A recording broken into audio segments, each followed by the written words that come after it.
Oke, Mas Yadi pernah jadi anggota DPR, gitu. Sekarang menjadi pengamat hukum.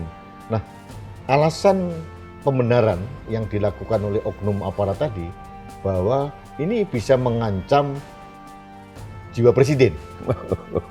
Ya, ini membuat kami bingung ya, sebagai orang sipil bingung, apakah spanduk seperti itu ancamannya di mana gitu. Bagaimana Mas Yadi? Itu pemikiran yang teramat sangat bodoh kalau mengatakan bisa mengancam keselamatan jiwa presiden gitu. Yang bisa dikatakan mengancam keselamatan jiwa, misalnya orang yang jaraknya terlalu dekat, ya, kemudian orang yang membawa senjata tajam, misalnya, atau misalnya ada orang yang berada di tempat yang di atas, yang dikhawatirkan ada sniper, gitu ya, atau ada mobil yang tidak mau minggir, dikhawatirkan karena mobil presiden lajunya cepat, ya mungkin tiba-tiba dia, itu yang boleh dikatakan mengancam keselamatan jiwa presiden. Atau mungkin tapi juga, kalau sekedar spanduk, betapa bodohnya orang itu mengatakan. Atau kebiasaan seorang Presiden Jokowi selama ini kan berbaur dengan rakyat gitu kan. Sebenarnya kalau mau dikatakan ancaman kan jauh lebih ada potensi ancaman kalau Pak Jokowi bergaul dengan rakyat gitu kan. Selama ini kan dekat sekali. Artinya dibiarkan selama ini dan kita sama-sama tahu bahwa Jokowi dulu dengan Jokowi hari ini kan berbeda. Jokowi yang dulu itu yang saya lupa, Mas. Ya, itu yang nggak boleh dilupakan. Iya.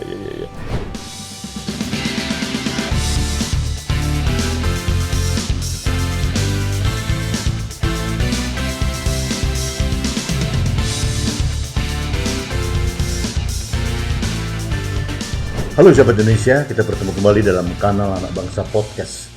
Sahabat Indonesia, beberapa hari yang lalu, tepatnya tanggal 30 Januari 2024, terjadi peristiwa yang sangat tragis, tragedi, tapi juga ada unsur heroiknya. Ini terjadi di Kabupaten Gunung Kidul, Provinsi DI Yogyakarta. Peristiwanya terjadi menjelang dan pada saat kunjungan Presiden Republik Indonesia Joko Widodo untuk membagi bantuan sosial ke Kabupaten Gunung Kidul. Ada peristiwa menarik, seseorang yang membawa spanduk yang tulisannya adalah "Selamat datang Presiden Jokowi, kami sudah pintar, maka kami mendukung Ganjar." Nah, ini orang ini yang membawa spanduk ini kemudian ditarik dan dianiaya, di uppercut di lehernya sampai sekarang jakunnya melesak ke dalam, kemudian sekali lagi dihajar di hidungnya sehingga tulang hidungnya bengkok. Tapi pada saat itu diselamatkan oleh seorang perempuan. Perempuan itu ternyata adalah sahabat saya sendiri, Ketua DPRD Kabupaten Gunung Kidul sekaligus Ketua DPC PDI Perjuangan, Mbak Indah Subekti Kuntari Ningsih.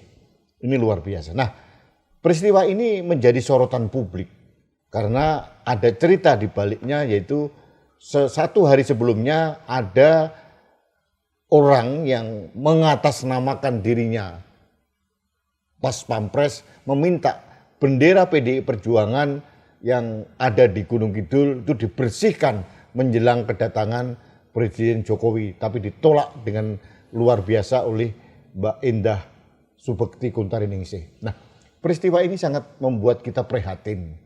Tapi ada unsur heroik, ada seorang perempuan hebat yang bisa melindungi warganya.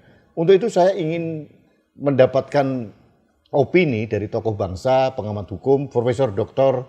Henry Yosodiningrat terkait peristiwa yang terjadi tanggal 30 Januari 2024. Mas Henry, kita sudah melihat peristiwanya, videonya sudah tersebar di mana-mana. Ada seseorang yang membentangkan spanduk yang kata Ketua DPRD Gunung Kidul itu sebenarnya paling jauh jaraknya dibanding Presiden, dibandingkan dengan spanduk-spanduk yang lain, tapi justru yang jauh ini yang disikat oleh oknum aparat. Spanduk yang dekat dengan Presiden itu tidak diapa-apain karena mendukung Gibran. Nah, Mas, ada dua hal yang ingin saya sampaikan kepada Mas Henry. Yang pertama, kekerasan oknum aparat terhadap rakyat.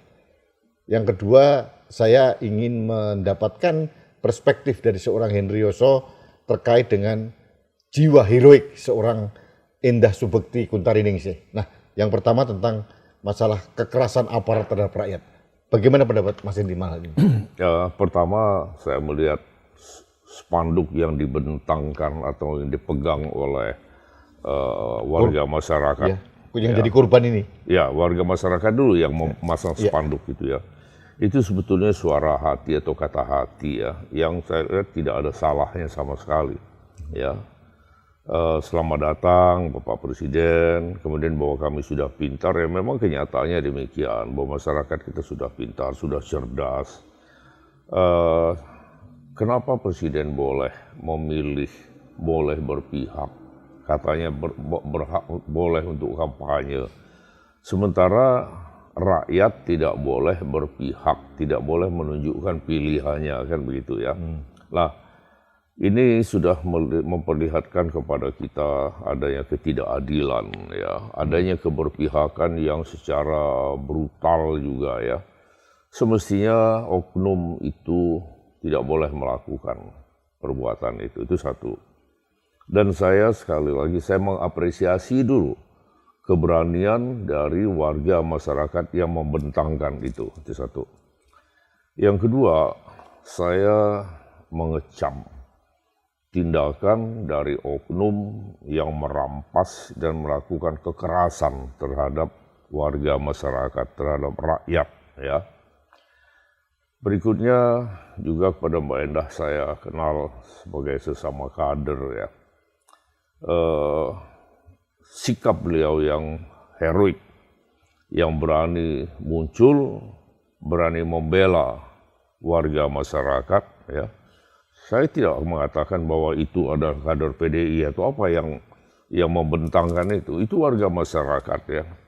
Jadi betul-betul beliau itu membela rakyatnya dalam kapasitasnya sebagai Ketua Dewan Perwakilan Rakyat Daerah Kabupaten Gunung Kidul dan juga sebagai kader, seorang kader PDI Perjuangan, dia tidak harus hanya membela sesama kader, tapi dia juga membela bangsa, membela rakyat, ya, dengan tidak melihat latar belakang, dengan tidak melihat yang lain-lainnya.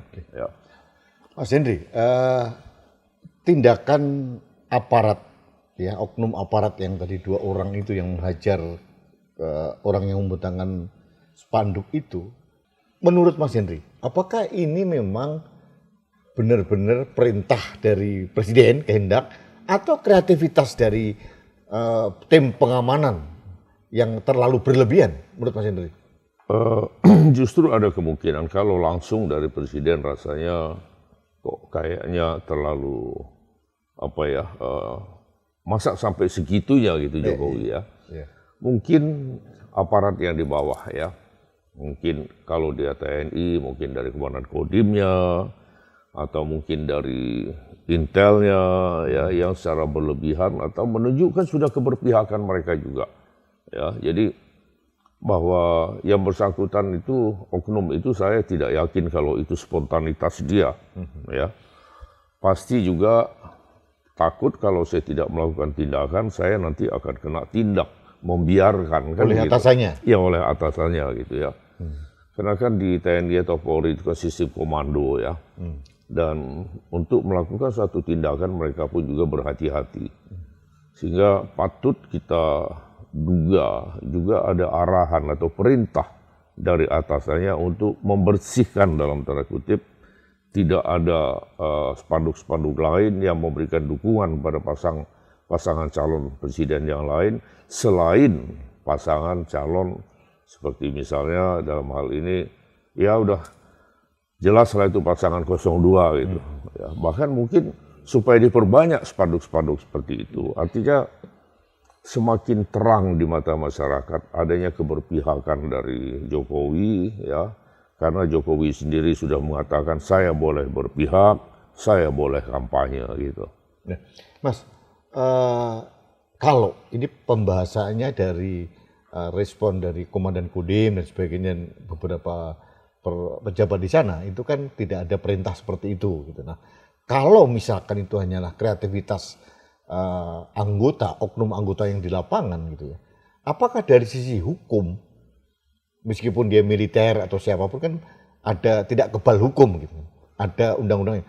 Dan sudah terang benderang ada video, ada bukti, ada korban, dia menganiaya rakyat. Apakah bisa dikena hukuman orang seperti itu? Kita menganut azas setiap orang mempunyai kedudukan yang sama di mata hukum. Ya, azas realitas. Tidak ada kecuali anggota TNI, kecuali anggota Polri. Artinya oknum yang bersangkutan juga harus ditindak. Ya, nah terkait dengan itu kita agak nyimpang sedikit ya, karena kalau di anggota TNI dia proses oleh TNI dan di peradilan militer. Padahal saya dari dulu mengkritik bahwa peradilan militer ini hanya menyangkut tindak pidana militer. Tapi kalau penganiayaan harusnya masuk kepada rakyat sipil. Iya, penganiayaan itu harus masuk ke ranah tidak peradilan umum gitu ya.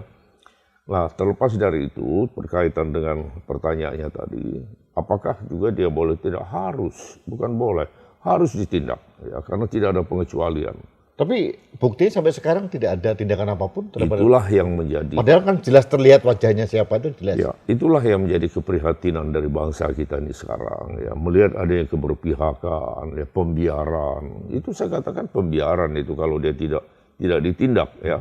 Mas, oke, Mas Yadi pernah jadi anggota DPR, gitu. Sekarang menjadi pengamat hukum. Nah, alasan pembenaran yang dilakukan oleh oknum aparat tadi bahwa ini bisa mengancam jiwa presiden. Ya, ini membuat kami bingung ya, sebagai orang sipil bingung, apakah spanduk seperti itu ancamannya di mana gitu. Bagaimana Mas Yadi? Itu pemikiran yang teramat sangat bodoh kalau mengatakan bisa mengancam keselamatan jiwa presiden gitu.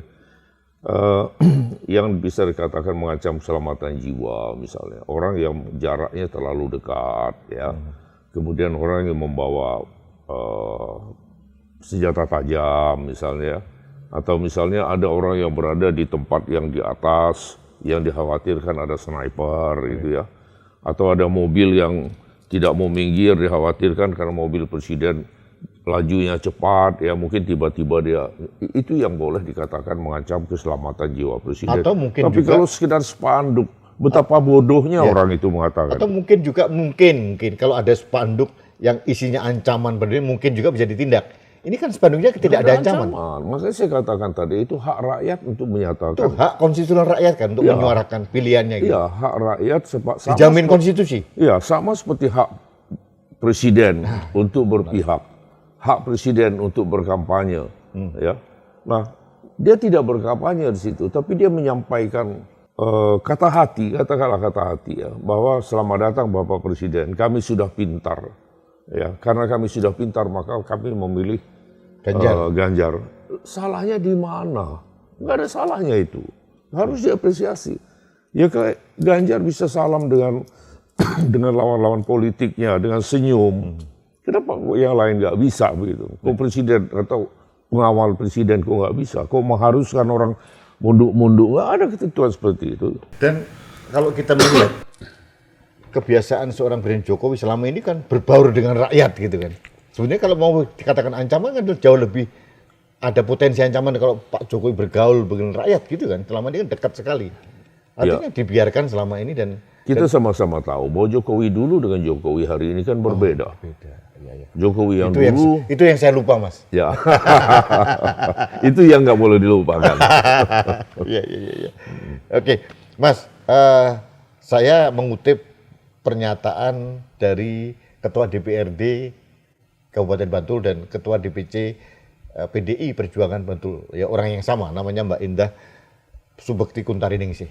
Ya, dia mengatakan ada peristiwa sebelumnya yang terjadi. Malam sebelumnya, sebelum kunjungan presiden itu ada oknum yang mengatakan dirinya katanya ini dari Pas Pampres yang meminta supaya bendera PDI Perjuangan diturunkan, ya kan? Ditanya alasannya apa, karena ini membuat ancaman pada presiden atau presiden tidak berkenan.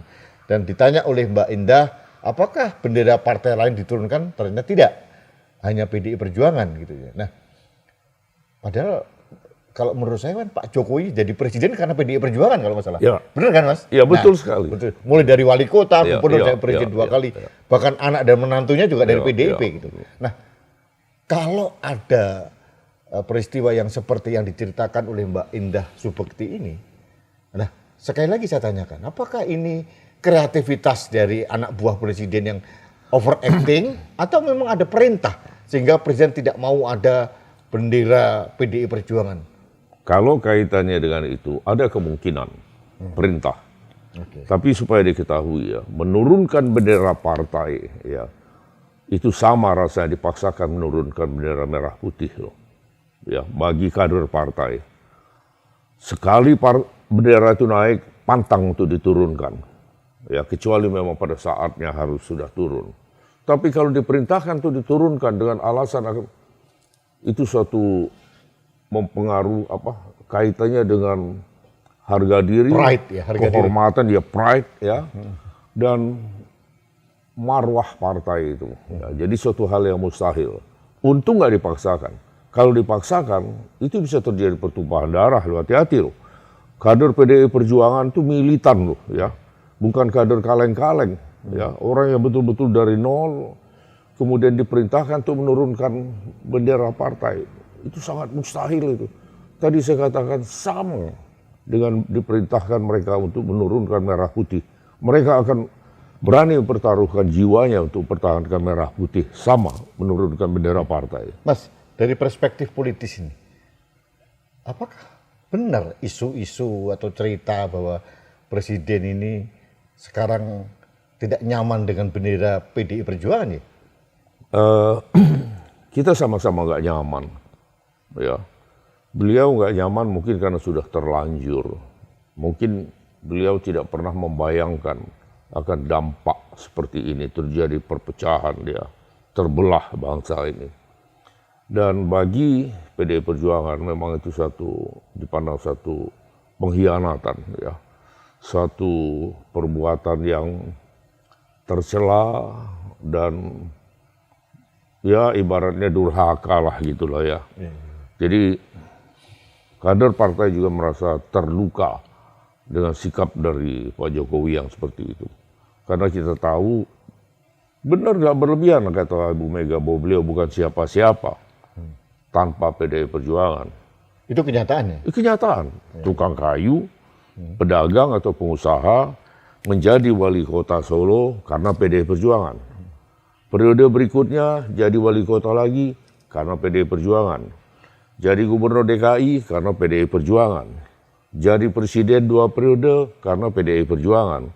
Anaknya jadi wali kota Solo karena PDI Perjuangan. Mantunya jadi wali kota Medan karena PDI Perjuangan. Kalau partai atau kader partai kecewa dengan sikap yang seperti sekarang, ya itu wajar, manusiawi kok. Ya ibaratnya ada anak durhaka gitu loh. Tapi sekarang kelihatannya kok kebalik, malah Pak Jokowi yang Ya menginginkan. kemungkinan beliau itu sekarang menyesali tindakannya, tapi nasi sudah menjadi bubur gitu loh. Kita nih menunggu tanggal 14 ini hanya hitungan hari, berapa hari lagi. Oke, terakhir nih Mas, terkait dengan sikap berani dari ini Kartini muda yang bernama Indah Subekti Kuntaringningsih ini. Mas Hendri punya pendapat? Saya menaruh hormat pada beliau sebagai seorang kader partai, sebagai seorang ketua DPRD yang berani menunjukkan sikap yang heroik untuk membela warganya, untuk membela kehormatan partai. Saya hormat. Dan patut menjadi contoh, teladan bagi kader-kader yang lain. Menjadi inspirasi juga Ya, bagi kepala daerah yang lain. apalagi seorang Sri Kandi ya. Luar biasa. Dan ini menarik sekali statement dari Mbak Indah Subekti yang mengatakan bahwa kalaupun korban yang dipukuli oleh oknum aparat ini bukan kader PDI sekalipun partai yang lain, Ya. dia akan membela. Ya, Karena saya adalah ketua DPRD mendapatkan amanah secara konstitusional untuk melindungi rakyat Gunung Kidul. dan kita juga belum tahu apakah warga masyarakat itu kader PDI Perjuangan atau bukan kan. Ya, tapi siapapun dia, ya, ketika dia mendapatkan perlakuan ketidakadilan, ya, kewajiban dari seorang kader Partai PDI Perjuangan untuk membela, untuk memperjuangkan hak-haknya. Siapapun yang kita lawan, mau oknum TNI, siapapun, kebenaran, keadilan itu yang kita perjuangkan. Karena kami diajarkan oleh Ibu Mega untuk selalu bersikap berani dalam menghadapi kebenaran. Baik, terima kasih Mas Edi. Yeah. Sahabat Indonesia, demikian opini dari Profesor Dr. Henry Yosodiningrat terkait dengan peristiwa tanggal 30 Januari 2024 dan ada sisi pandangan hukum dari seorang ahli hukum, Profesor Henry Yosodiningrat, dan juga ada opini terkait dengan ketegasan sikap keteladanan yang diberikan oleh seorang Indah Subekti Kuntaringningsih. Dan mudah-mudahan apa yang disampaikan oleh Mas Henry ini bisa didengar oleh Mbak Indah sebagai seorang perempuan yang hebat melindungi rakyatnya, dan yang paling penting yang dikatakan beliau ini, mudah-mudahan apa yang dilakukan seorang Indah Subekti ini bisa menjadi contoh. Ya. Siapapun yang menjadi pejabat publik untuk melindungi rakyatnya dari kekerasan yang dilakukan oleh siapapun. Yang terakhir, bagi TNI maupun Polri atau siapapun harusnya bisa menelisik siapa oknum ini yang merusak nama baik institusi yang kita cintai, TNI dan Polri ini. Ini penting untuk menjaga kepercayaan masyarakat terhadap institusi yang kita cintai, TNI dan Polri. Terima kasih. Kita bertemu kembali dalam kanal Anak Bangsa Podcast selanjutnya. Sampai jumpa, Mas.